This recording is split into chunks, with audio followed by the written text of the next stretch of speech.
নমস্কার, আমি সঞ্জয়িতা। বাংলার সম্পদ চ্যানেলে আপনাদের সবাইকে স্বাগত জানাই। আমি নিয়ে চলে এসেছি একটু অন্য ধরনের বা অন্য ধাঁচের কিছু ভিডিও নিয়ে, যে ভিডিওগুলি হতে পারে ঐতিহাসিক গল্প, ঐতিহাসিক অজানা তথ্য, আধ্যাত্মিক রহস্যময় গল্প নিয়ে। বাঙালির শিল্প ও সংস্কৃতি, যেমন সঙ্গীত, নৃত্য, আবৃত্তি, চিত্রকলা, চলচ্চিত্রের কথা, বিজ্ঞান চর্চা, ক্রীড়া সংস্কৃতি সম্বন্ধে আলোচনা, আরও অনেক কিছু। এছাড়াও থাকবে কবিগুরু রবীন্দ্রনাথ ঠাকুর, বিদ্রোহী কবি কাজী নজরুল ইসলাম থেকে শুরু করে শরৎচন্দ্র চট্টোপাধ্যায়, রাজা রামমোহন রায়, এনাদের জন্ম থেকে জীবন সংগ্রাম, এনারা অন্ধকার জগৎকে অতিক্রম করে কীভাবে আলোর উৎস খুঁজে পেয়েছেন তা আপনারা জানতে পারবেন বাংলার সম্পদ চ্যানেলে নানা রকম ভিডিওর মাধ্যমে। বৈশাখ মানে রবীন্দ্রনাথ। ছোটবেলা থেকে রবীন্দ্রনাথকে বিশ্বকবি বা কবিগুরু বলে মান্যতা দিতে শিখেছি শুধুমাত্র আমাদের গুরুজনদের জন্য। আমাদের ছোট নদী কবিতা থেকে চোখের বালি ঘরে বাইরে শেষের কবিতা, উপন্যাস পড়ে আজ আমরা এই জায়গায় এসে দাঁড়িয়েছি। তো চলুন যাওয়া যাক মূল পর্বে। আজ যে বিষয় নিয়ে আলোচনা করব সেটি হলো বিশ্বকবি রবীন্দ্রনাথ ঠাকুরের শৈশবকাল। 1913 সালে বাংলা ভাষার একজন কবি ও লেখক সাহিত্যিক নোবেল পুরস্কার লাভ করেন। তারপর থেকে গত 100 বছরেরও বেশি সময়ে বাংলা সাহিত্যের আর কোনো লেখক বা কবি এই পুরস্কার পাননি। এ থেকেই বোঝা যায় নোবেল পুরস্কার পাওয়া কত কঠিন, আর এই কঠিন কাজটি সম্ভব করেছিলেন কবিগুরু রবীন্দ্রনাথ ঠাকুর। রবীন্দ্রনাথ ঠাকুর আমাদের মনের ঠাকুর, আমাদের প্রাণের ঠাকুর। শুধু আমাদের প্রাণের সারা জায়গায় তাই নয়, তার অপরিসীম সৃষ্টি সম্ভার আমাদের বেশ অবাক করে। তার লেখনীর ঝর্ণাধারায় স্নাত হয়নি এমন বাঙালি পাওয়া শুধু দুষ্করই নয়, অসম্ভব। কিন্তু কেমন ছিল এই রবীন্দ্রনাথ ঠাকুরের ছোটবেলা, কেমনভাবে কেটেছে তাঁর শৈশব, চলুন জেনে নিই। ভারতের অন্যতম শ্রেষ্ঠ মনীষী এবং বিশ্ববিখ্যাত কবি রবীন্দ্রনাথ ঠাকুর, যিনি একাধারে বাঙালি কবি, ঔপন্যাসিক, সঙ্গীত স্রষ্টা, নাট্যকার, চিত্রকার, ছোট গল্পকার, প্রাবন্ধিক, অভিনেতা, কণ্ঠশিল্পী ও দার্শনিক ছিলেন। তাকে বাংলা ভাষায় সাহিত্যক বলে মনে করা হতো। বিশ্বকবি রবীন্দ্রনাথ ঠাকুর 1268 সালের 25শে বৈশাখ, ইংরাজির 7ই মে 1861 খ্রিস্টাব্দে কলকাতার জোড়াসাঁকোর বিখ্যাত ঠাকুর পরিবারে জন্মগ্রহণ করেন। তার পিতার নাম দেবেন্দ্রনাথ ঠাকুর এবং মাতার নাম সারদা দেবী। রবি ঠাকুর তাঁর পিতা ও মাতার 14তম পুত্র ছিলেন। অনেকেই আছেন খুব সহজ ধারণা থেকে, বিশেষত সমকালীন কবিদের সাথে তুলনামূলক আলোচনায় হামেশা বলে থাকেন রবি ঠাকুর সোনার চামচ মুখে নিয়ে জন্মেছিলেন। এত বড় বাড়িতে তিনি জন্মেছেন বলেই তাই খুব সহজেই রবীন্দ্রনাথ বিশ্বকবি হয়ে উঠতে পেরেছিলেন। কিন্তু আপনারা যদি একটু তলিয়ে দেখেন বা তাঁর শৈশবকে তার লেখনী থেকে চেনেন, তাহলে আপনারা জানতে পারবেন রবীন্দ্রনাথ ঠাকুরের একাকিত্ব, তার নিঃসঙ্গতা, বিদ্যালয়ের শিক্ষা পদ্ধতির প্রতি তার অনীহার কারণ।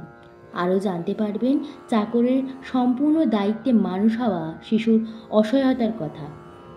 ছোটবেলার দাদা ও ভাগিনীয় সত্যকে স্কুলে যেতে দেখে রবি ঠাকুরের কান্নাকাটি করে বাড়ির সকলকে বাধ্য করিলেন ওরিয়েন্টাল সেমিনারিতে ভর্তি করাতে। তখন তার এক গৃহশিক্ষক রবি ঠাকুরকে বলেছিলেন, এখন স্কুলে যাবার জন্য যেমন কাঁদিতেছ, না যাবার জন্য ইহার চেয়ে অনেক বেশি কাঁদিতে হইবে। ভবিষ্যতে এই আমোঘ বাণী ধ্রুব সত্য বলে প্রমাণিত হয়েছিল। ওরিয়েন্টাল সেমিনারি সম্পর্কে পরবর্তীতে কবি তার স্মৃতি থেকে শুধুমাত্র এটুকুই বলতে পারেন যে সেই স্কুলে ছাত্ররা পড়া বলতে না পারলে তাদের 2 হাতে প্রসারিত করে হাতে অনেকগুলো স্লেট একসাথে চাপিয়ে দেওয়া হতো। পরবর্তীকালে রবীন্দ্রনাথ ঠাকুর নর্মাল স্কুলে পড়াশোনা করেন। নর্মাল স্কুলের শিক্ষা ব্যবস্থা কবিগুরুর মনে বিশেষ ছাপ ফেলতে পারেনি, বরং সেখান থেকে গ্যালারিতে দাঁড়িয়ে ছাত্ররা যে সুরের সাথে গলা মিলিয়ে কি গান করত তা তারা নিজেরাও বুঝতেন না। আর এলোমেলো কথা সাজিয়ে তারা যে প্রার্থনা করত, শিক্ষকরা কখনো শুধরে দেওয়ার চেষ্টাও করেনি। এখান থেকেই রবি ঠাকুরের বিদ্যালয়ের শিক্ষা ব্যবস্থার প্রতি অনীহা তৈরি হয়। বরং গৃহশিক্ষক সীতানাথ দত্তের কাছে যন্ত্রতন্ত্র যোগে প্রকৃত বিজ্ঞান শিক্ষাতে রবি ছিলেন বিশেষ আগ্রহী। সীতানাথ দত্তের শিক্ষাদানে রবি প্রথম বিজ্ঞানের সব অদ্ভুত বিষয়ের প্রতি আগ্রহ অনুভব করে। উৎসুক হয়ে ওঠেন যখন জলের সাথে কাঠের গুঁড়ো মিশিয়ে তা আগুনের উপর বসিয়ে দেখেন জল গরম হলে কিভাবে উপরে উঠে যায়, ভারী হলে ঠান্ডা জল নিচে নেমে আসতে হয়। যে সপ্তাহে রবিবার সীতানাথ বাবু না আসতেন, রবির মনে মনে অস্থিরতা অনুভব করতেন।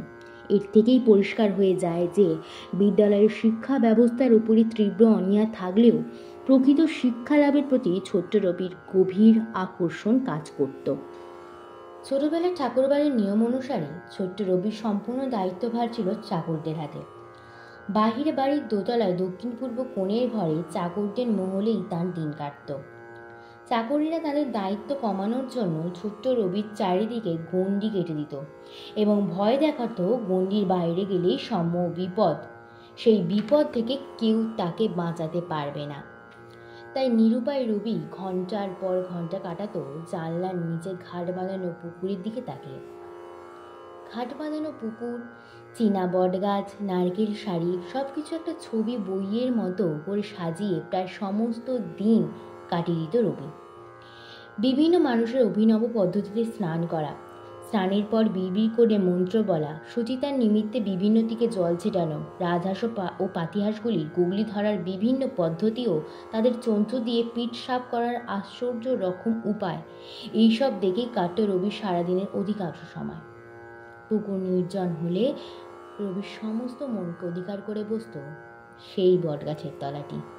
বাড়ির বাইরে যাওয়া বারণ ছিল, এমনকি বাড়ির ভিতরেও সব জায়গায় যাওয়া তাদের নিষেধ ছিল। যখন একটু বড় হলো, দুপুরের সকলে ঘুমের সুযোগে একদিন ছাদে যাওয়ার সুযোগ হতো। সেখান থেকে প্রকৃতিকে দেখার আপ্রাণ প্রচেষ্টা চলত। যত দূর দেখা যায় নারকেল শাড়ি, পল্লীর পুকুর, গোয়ালিনীর গোয়ালঘর, কলকাতা শহরের নানান আকারের উঁচু নিচু ছাদের শ্রেণী বিন্যাস।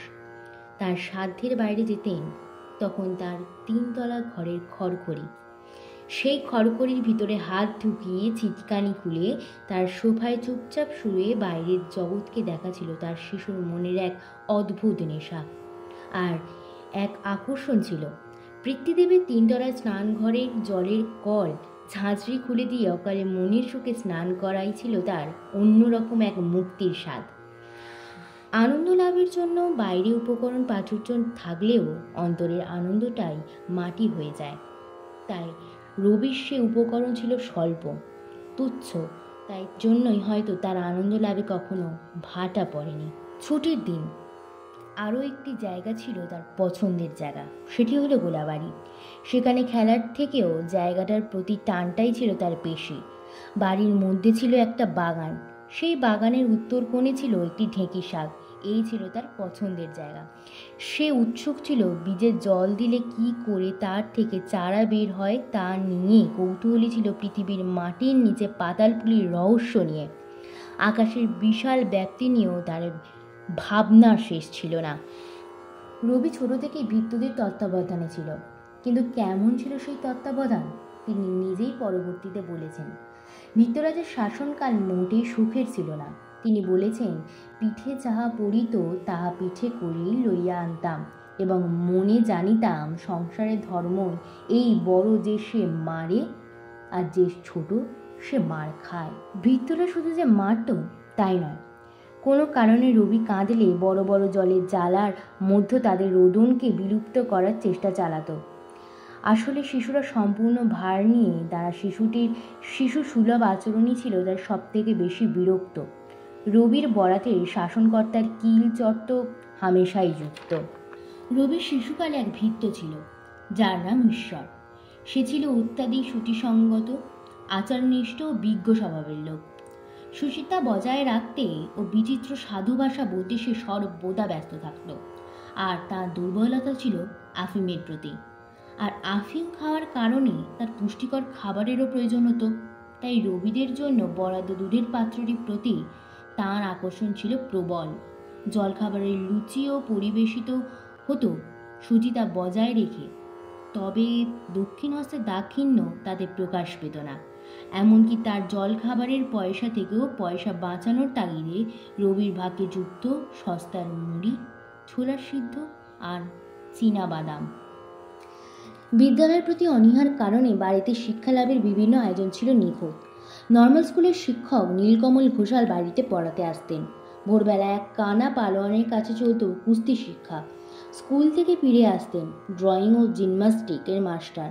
সন্ধ্যার সময় অঘোরবাবুর কাছে ইংরাজি পাঠ, হেরেম্ব তদ্ররদ্র মহাশয়ের কাছে সংস্কৃত ও ক্যাম্বেল, মেডিকেল কলেজের এক ছাত্রের কাছে অস্থি বিষয়ক জ্ঞান লাভ, রবিবারে বিষ্ণুদের কাছে গান শেখা, তাছাড়াও মাঝে মাঝে পাওয়া যেত সীতানাথ দত্তের সান্নিধ্য, যা ছিল শিশুর রবি খুব আকাঙ্ক্ষিত। রবীন্দ্রনাথ ঠাকুরের শৈশবের একাকিত্ব, নিঃসঙ্গতা তাকে আরও প্রকৃতির কাছাকাছি নিয়ে এসেছে। প্রকৃতিতে কখনো দূর থেকে কখনো বা কাছ থেকে পেয়ে প্রকৃতির সাথে গড়ে ওঠে রবির এক পরম আত্মিক সম্পর্ক, এক গভীর বন্ধন। আর এই কারণেই হয়তো বা আমরা তথা ভারতবর্ষ তথা সারা পৃথিবী পেয়েছি আমাদের প্রাণের মনের অন্তঃস্থলে বাস করা এই বিশ্ববরেণ্য কবিকে। তাঁর সেদিনের একাকিত্বের কারণেই হয়তো তিনি আমাদের সুখ দুঃখ হাসি কান্না ভালো মন্দের চিরসঙ্গী চিরসখা হয়ে বেঁচে রয়েছেন আমাদের মাঝে যুগ যুগ ধরে। এই রকম গুরুত্বপূর্ণ তথ্য জানতে আগ্রহী হলে কমেন্ট বক্সে গিয়ে কমেন্ট করুন। স্বল্প সময়ে অতি সংক্ষেপে গুরুত্বপূর্ণ তথ্য পেতে গেলে চ্যানেলটি সাবস্ক্রাইব করুন। ভালো লাগলে লাইক শেয়ার করতে ভুলবেন না। আজ ভিডিওটা এখানেই শেষ করলাম। ভালো থাকবেন, সুস্থ থাকবেন, সাবধানে থাকবেন। ধন্যবাদ।